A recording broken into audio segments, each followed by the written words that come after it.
The Light of Alhazen. In the city of Basra, where rivers of water and knowledge flowed, lived a brilliant scholar named Alhazen. He read every book and debated every idea, but a question echoed in his heart. How can we be sure of what is true?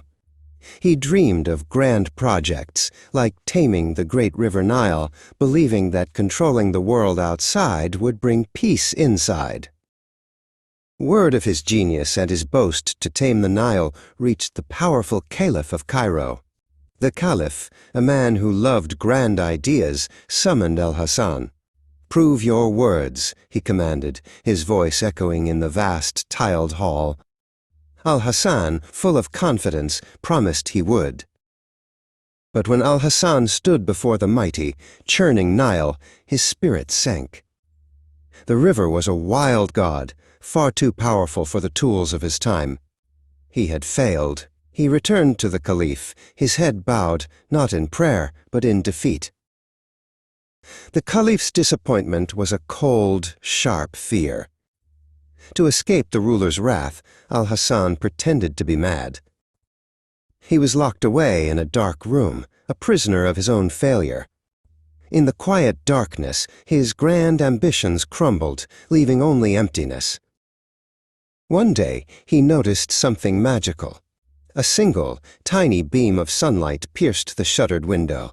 On the opposite wall, clear as a dream, was an image of the world outside, projected perfectly, but upside down. It wasn't magic. It was a truth waiting to be seen. In that moment, the river, the Caliph, and his failure all vanished. He was no longer a prisoner, but an explorer. He realized that light travels in straight lines.